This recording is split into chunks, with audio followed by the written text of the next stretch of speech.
when it comes to interaction, we got to be crystal clear and crystal honest. All right? When them barricades went up over here, nobody said nothing. I was in the park on 129th at the scene where the young brother got shot, having a vigil with some other people from the community, and Rodney Harris, the CO, was in the park telling the community they need to get more involved while his soldiers were putting up a barricade. These are orders that are taken down, and we can't tiptoe through the tulips. We can't play around because we don't want to offend nobody. You got a lot of opportunism going out here. What that sister's talking about in the back, that's real.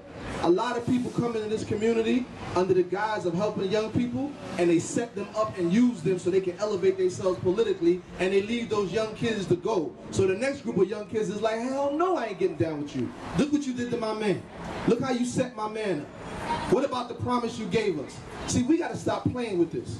You want to talk about solutions? All right, let's shoot straight to it. Monday through Friday at City College, room 3201, we set up a series of courses for the community. Starting from Monday, political education and culture, so you can know who you are and understand what's going on.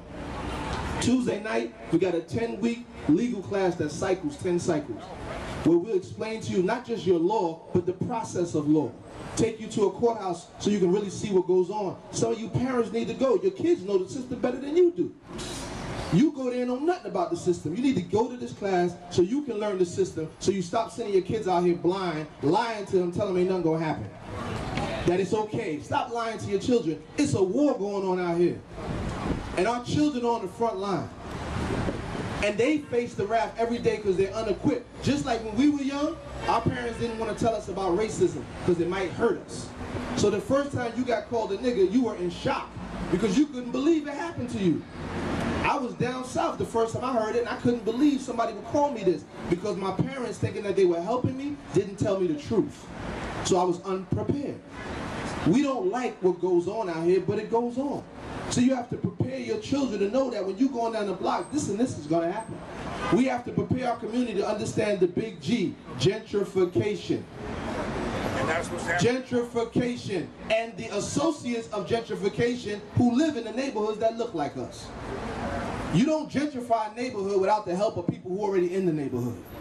So every block association, some are good, but some have the interest of the people coming in as opposed to the interest of the people who are already here. Politicians too have the interest of those coming in as opposed to the interest of those who are already here. And that's not going to fly no more in Harlem.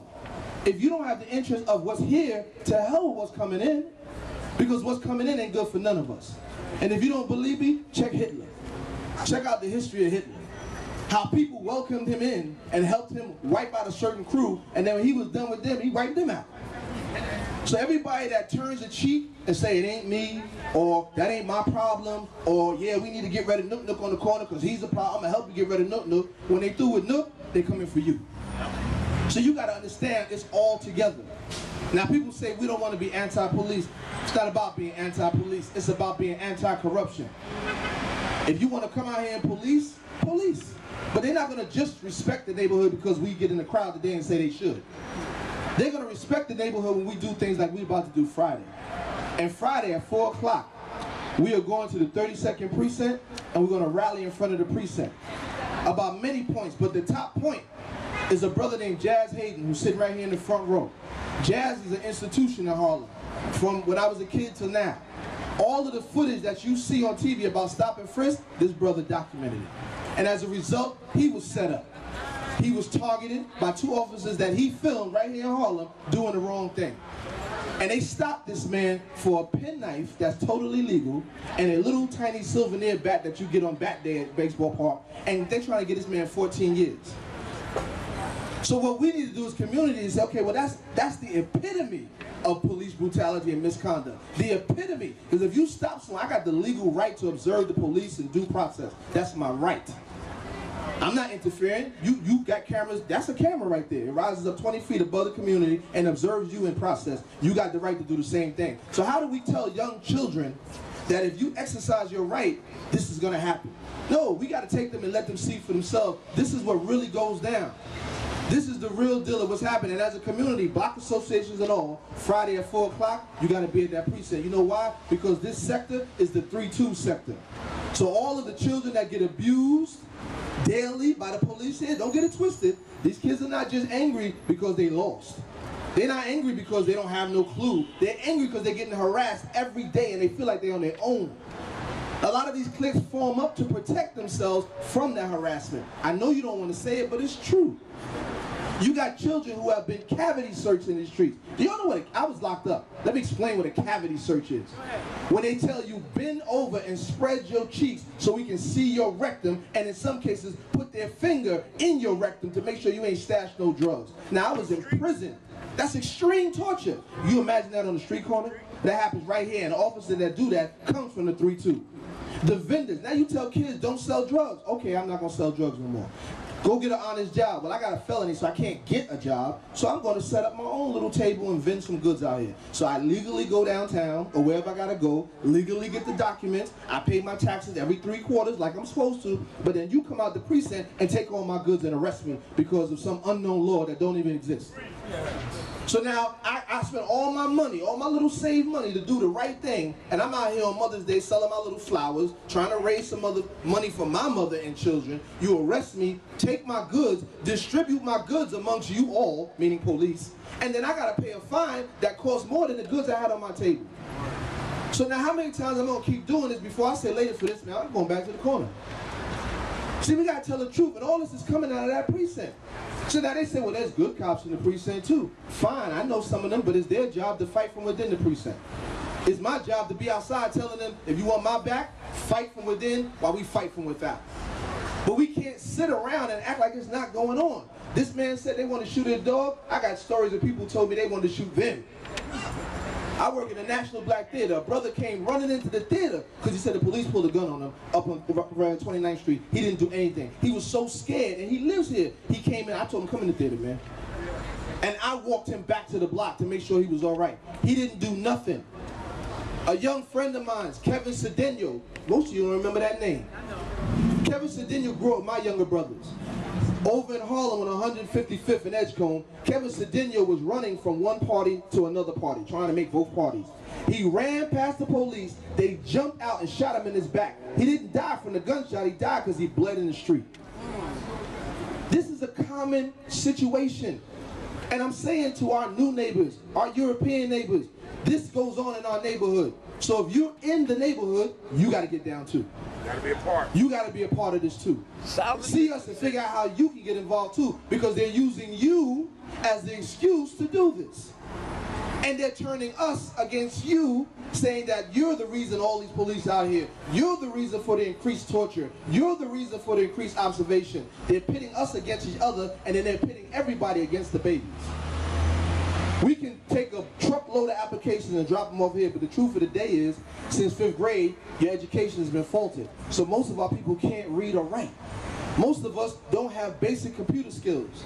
And most of us can't afford these courses. That's why we created courses that start from the 2nd week of September on, free to the community. All it costs you is a trip up to City College. That's all you got to do is walk up to City College. Every night of the week we got something, and on Saturdays we got a university called the Jiname University, where we teach you not just African culture, we teach you everything, but we teach you how to read, how to write. If you don't speak English, we teach you English. If they get a job saying you got to speak Spanish, we'll teach you Spanish. We'll help you build a resume. We won't just tell you need a resume. Some of us never even use the resume. Let's be real. In the hood, you don't get jobs from resumes. You get jobs because somebody know you. So we never had to really put in a resume. We don't know about that. So we saying people coming in the neighborhood, if you have these skills, see me, see one of the brothers in green, give your name up. You can give back before you even move in.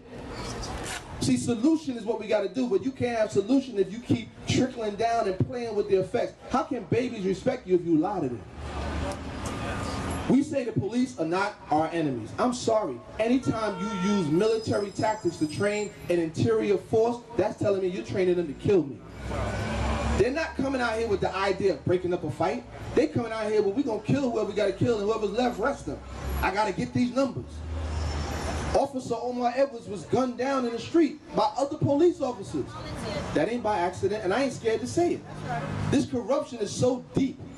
We're getting one aspect of it. I spent 4.5 years in a maximum prison. That right there is a guard tower. On every point of the prison, they had a tower look just like that, to remind me where I am, and they would shoot you if you got out of line. So that's subliminally telling everyone here that you're a prisoner. And that's telling every child that your future is prison. The industrial pipeline is the new wave economics to save America, and you are the product. So their ultimate job is to train you that you belong in prison. So the police relations in the community, no, they don't exist. They hire pacifiers to tell you what you need to hear so you'll back off. We got to start developing groups who go into these meetings and the community meetings with our demands. Then we got to develop other groups that go block to block to block, organizing and sifting out the tenant associations that are really for us and the ones who are not. Then we're going to develop teams that focus on programming. When I say programming, meeting the basic needs of the people. Let me tell you something. Raise your hand if you ever felt belly to back hunger. When you're in that state, it's hard to reason with you. It's hard to talk. Do whatever you can. I do what I got to do right now. I'm not trying to hear all that. I mean, you're right, but I got to eat right now. It gets cold in New York. When you ain't got a coat and it's cold, you ain't trying to hear all that right now. Do what you got to do. I got to do it. I get with you after I do this. Every second Friday on 125th in Lexington, thanks to Brother Jacobs right there. Nobody else did it. Jacobs, not Manners. Jacobs gives us all the food we can carry so we can feed. We've been feeding close to 500 to 600 people, providing clothes, medical attention. We're not just pacifying them, we're trying to address the immediate needs so that we can get to the long-term needs. But notice, nowhere in what I said did I say a politician helped us. Nowhere did I say I got a government grant. Nowhere did I say I did anything except get people in the community to help people in the community. I'm from Harlem. Remember we used to have rent parties? Couldn't pay your rent, it was a party, paid your rent. I'm from Harlem. Remember the susu? Yeah. You know what I mean? That's what I grew up under. Remember, I don't have pants, and your son a little bigger than me, so my mama got pants from your son, patched them up, gave them to me. That's what we got to do, family. These children, stop demonizing your children. They're not bad children. If you don't know, you operate with what you know. What they're doing, let me tell you something. I was here in the 80s. When crack hit, I was one of them dudes. You get a shooting every 4 days now? When I was coming to Harlem, it was 2 a day, every day. During the crack era, Harlem was rough. I mean, it's bad that we have violence, but it was nowhere near that. So let's stop going to CNN to get the forecast of Harlem. Like the brother said earlier, come out your house, talk to your kids. Stop on the corner, say, what's up, what y'all doing today? How y'all doing? On your way to work. You know the new thing, and I'm all about information. Kids are going down, I guess there's a program where a lot of children are going on the 125th to get on the train. A lot of them don't have Metro cards. So they're doing the right thing by asking people, can you swipe me in? Can you swipe me in? I see it all the time now. The police are arresting the kids who are asking for swipes, telling them it's illegal. They don't know their rights, so they get run through the system. They'll tell you, you better not give him a swipe. I'm like, what? See, but this is, again, if you don't know your rights, you fall for it. Why would you stop someone who doesn't want to commit crime? Right. Why would you stop me from helping her? Because you're trying to break the fabric of the community and keep us as individuals. Harlem is an African community, and African communities operate not on individualism, but on communalism. It is a community atmosphere that created the atmosphere that we call Harlem. It's community atmosphere that saved black folks on the plantation. It's the community atmosphere that built Black Wall Street. It's the community atmosphere that got us to Tuskegee. It's the community atmosphere that did it here, and it's going to be a community atmosphere to take us out of here.